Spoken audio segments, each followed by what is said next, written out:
जय हिंद दोस्तों। आज हम देखेंगे चैप्टर 7 6 क्लास की ज्योग्राफी का चैप्टर 7 देखेंगे।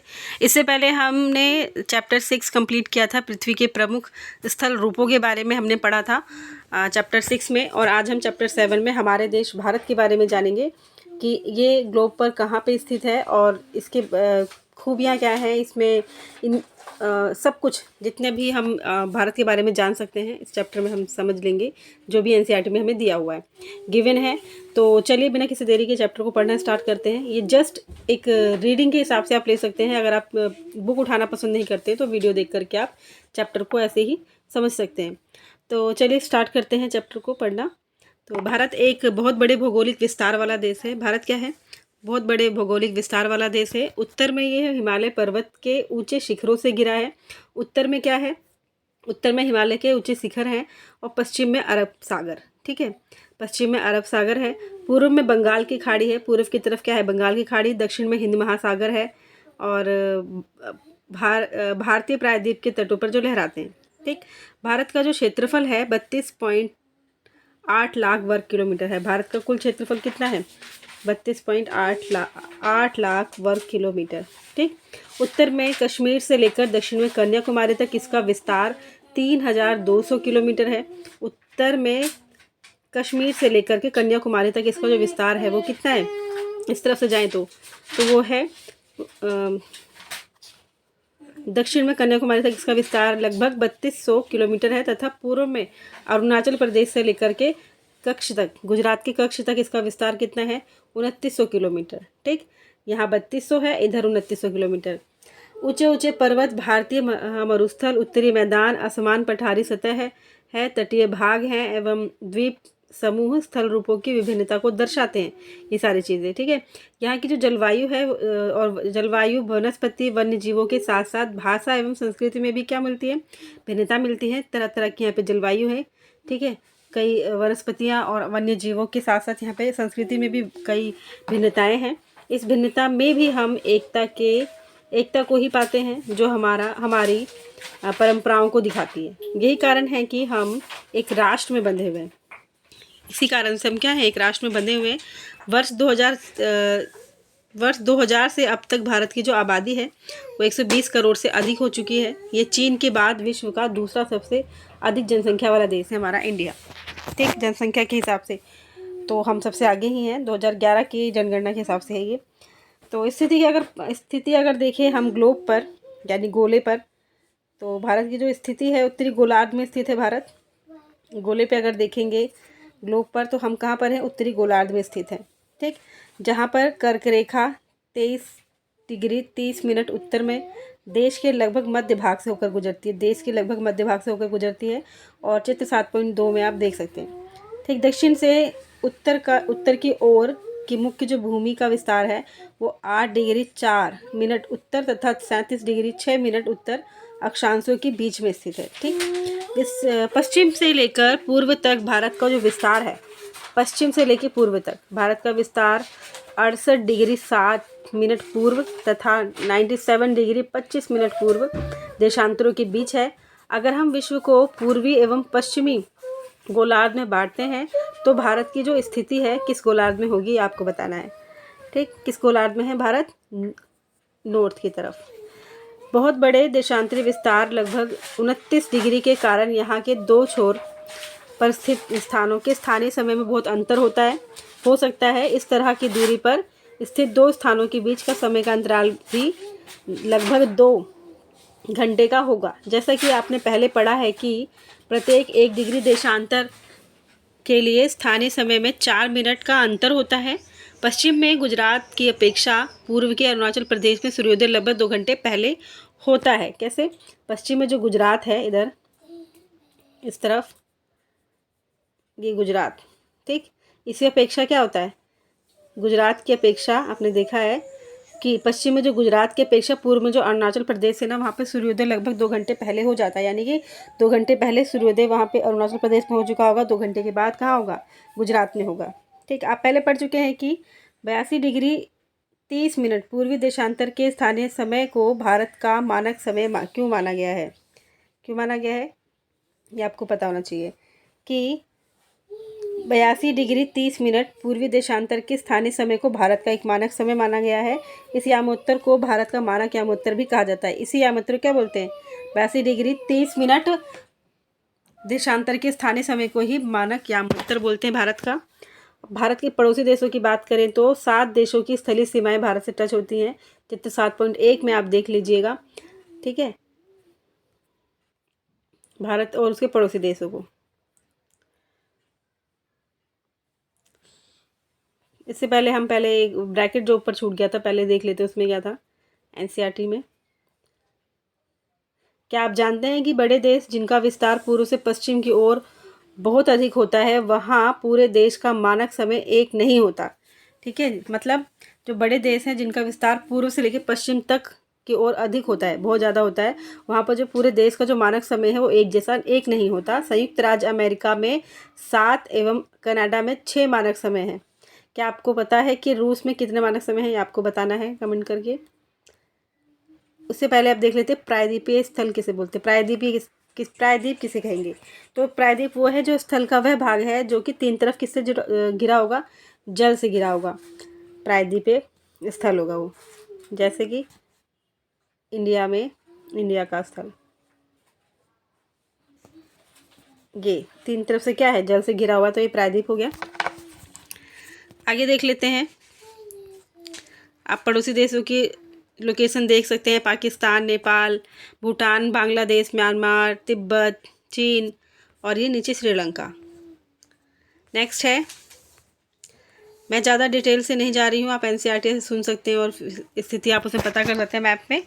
अगर मैं ज़्यादा डिटेल से आपको दिखाने लगूँगी तो बहुत ज़्यादा वीडियो लंबी हो जाएगी, इसलिए आप अपने एफर्ट लगाइएगा और मैप में समझने की कोशिश कीजिएगा। बाकी आप इसमें फैक्ट्स पढ़ते चलिए साथ साथ। तो इनमें से कौन से देश हैं जिनकी सीमाएं समुद्र से नहीं जुड़ी हैं? ये आपको बताना है। कौन कौन से देश हैं जिनकी सीमाएं किससे नहीं जुड़ी हैं? समुद्र से नहीं जुड़ी हैं। ऊपर मैप देख के आप बता सकते हैं कि किसकी सीमाएं नहीं जुड़ी हैं। देखिए, समुद्र से नहीं जुड़ी है कौन सी? चीन की सीमाएं इस तरफ से जुड़ा है, और नेपाल की। अब बाकी आप देख सकते हैं मैप में। आगे चलते हैं।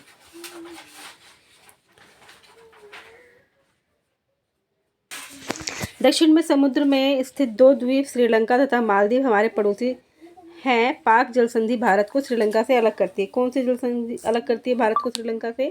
तो वो है पाक जल संधि। पाक जल संधि, देखो आप पाकिस्तान लगा देंगे अगर आप क्वेश्चन देखेंगे, पर क्या है, पाक जो जल संधि है वो भारत और श्रीलंका के बीच है। ठीक है, सुनने में लगेगा कि पाकिस्तान के बीच होगी, लेकिन ऐसा नहीं है, भारत और श्रीलंका के बीच पाक जल संधि है। ठीक, दक्षिण में समुद्र में स्थित 2 द्वीप श्रीलंका एवं मालदीव हमारे क्या है? पड़ोसी देश हैं। अब राजनीतिक एवं प्रशासनिक विभाजन की बात करें तो भारत एक विशाल देश है। प्रशासनिक क्रियाकलापों के लिए देश को 29 राज्यों में और 7 केंद्र शासित प्रदेशों में बांटा गया है। ठीक है, केंद्र शासित प्रदेशों में बांटा गया है। दिल्ली भारत की राजधानी है। दिल्ली क्या है? भारत की राजधानी है। राज्यों का निर्माण मुख्यतः भाषाओं के आधार पर हुआ है। राज्यों का निर्माण कैसे हुआ है हमारे देश में? भाषाई आधार पर राज्यों का निर्माण किया गया है। ठीक है, क्षेत्रफल की दृष्टि से सबसे बड़ा राज्य राजस्थान है। हमारे इंडिया के मैप में भी आप देख सकते हैं सबसे बड़ा राज्य कौन सा है? राजस्थान है। और सबसे छोटा राज्य है गोवा। राज्यों को जिलों में बांटा गया है। अगर भौतिक विभाजन को पढ़ें तो भारत में पाई जाने वाली भौतिक आकृतियाँ विभिन्न प्रकार की हैं, जैसे पर्वत मिलेंगे, पठार, मैदान, तट एवं द्वीप समूह। उत्तर में बर्फ़ से ढका हिमालय संतरी का कार्य करता है। ठीक है, हिम प्लस आलय का मतलब होता है बर्फ़ का घर। हिमालय पर्वत को 3 मुख्य समानांतर श्रृंखलाओं में बांटा जाता है। सबसे उत्तर में स्थित श्रृंखला को वृहद हिमालय या हिमाद्री कहते हैं, और इसी श्रृंखला में विश्व की सबसे ऊंची शिखर है कौन सी? मध्य हिमालय या हिमाचल। ठीक, हिमाद्री के दक्षिण में स्थित है। बहुत से लोकप्रिय पहाड़ी स्थान यहाँ स्थित हैं। 5 पहाड़ी स्थानों के नाम का पता लगाइए। ठीक है, शिवालिक सबसे दक्षिण में स्थित श्रृंखला है। हिमालय के दक्षिण में भारत का उत्तरी मैदान है। दक्षिण में क्या है? हिमालय के उत्तरी, हिमालय के दक्षिण में क्या है, भारत का उत्तरी मैदान स्थित है। ये मैदान समतल तथा सपाट है। ये मैदान सिंधु, गंगा, ब्रह्मपुत्र तथा इनकी सहायक नदियों के द्वारा लाए गए जलोढ़ निक्षेपों से बना हुआ है। नदियों के ये मैदान कृषि के लिए उपजाऊ भूमि प्रदान करते हैं। यहाँ यही कारण है कि इन मैदानों में क्या है, जनसंख्या अधिक है। क्यों? क्योंकि ये यहाँ पे क्या है, यहाँ पे जो मैदान है वो काफ़ी कृषि के लिए उपजाऊ भूमि है प्रदान करती है, इसलिए। भारत के पश्चिमी भाग में भारतीय महामरुस्थल स्थित है। पश्चिमी भाग में अगर जाएंगे भारत के तो वहाँ पे महामरुस्थल स्थित है। यह शुष्क, गर्म तथा रेतीला स्थल है। यहाँ वनस्पति की मात्रा बहुत कम है। उत्तरी मैदानों के दक्षिण में प्रायद्वीपीय पठार स्थित है। इसकी आकृति त्रिभुजाकार है। किसकी? प्रायद्वीपीय पठार की। इसका धरातल काफ़ी ऊंचा नीचा है। इस क्षेत्र में बहुत सी पहाड़ी श्रृंखलाएं तथा घाटियां स्थित हैं। इसके उत्तर में अरावली श्रृंखला स्थित है, जो विश्व की सबसे पुरानी श्रृंखला है। अरावली पर्वत जो है श्रृंखला, वो विश्व की सबसे पुरानी पर्वत श्रृंखलाओं में से आती है। और विंध्य एवं सतपुड़ा भी महत्वपूर्ण श्रृंखलाएं हैं। इन श्रृंखलाओं से होकर नर्मदा और तापी नदी बहती है। कौन सी नदियाँ? विंध्य और सतपुड़ा से कौन सी नदियाँ बहती हैं? नर्मदा और तापी नदियाँ बहती हैं। ये पश्चिम की तरफ बहने वाली नदियाँ हैं। पश्चिम की तरफ बहने वाली नदियाँ कौन सी है? नर्मदा और तापी, जो अरब सागर में गिर जाती है। इस पठार के पश्चिम में पश्चिमी घाट या सह्याद्री एवं पूर्व में पूर्वी घाट स्थित है। पश्चिमी घाट का विस्तार एक समान रूप में है, जबकि पूर्वी घाट बीच बीच में टूटा हुआ तथा असमान है। इन पठारों में खनिजों जैसे कोयला और लौह अयस्क की प्रचुरता है। ठीक। पश्चिमी घाट के पश्चिम में तथा पूर्वी घाट के पूर्व में तटीय मैदान स्थित है। पश्चिम तटीय मैदान काफ़ी संकरे हैं। कैसे हैं? काफ़ी संकरे हैं, काफ़ी बिच्चे हैं। ठीक है। पूर्वी तटीय मैदान अपेक्षाकृत चौड़े हैं। वहाँ पूर्व की ओर बहने वाली कई नदियाँ हैं, जैसे कि महानदी, गोदावरी, कृष्णा तथा कावेरी। ठीक। बंगाल की खाड़ी में गिरती हैं ये नदियाँ अपने मुहाने पर उपजाऊ डेल्टा का निर्माण करती हैं, उपजाऊ डेल्टा बनाती हैं। बंगाल की खाड़ी में गंगा एवं ब्रह्मपुत्र नदियों के मुहाने पर सुंदरबन डेल्टा भी है। किसके मुहाने पर है? ब्रह्मपुत्र और गंगा के मुहाने पर सुंदरबन डेल्टा स्थित है। भौतिक विभाजन में आपको ये जलोढ़ निक्षेप क्या है, ये ब्रैकेट में आप पढ़ सकते हैं। जलोढ़ निक्षेप किसे कहेंगे?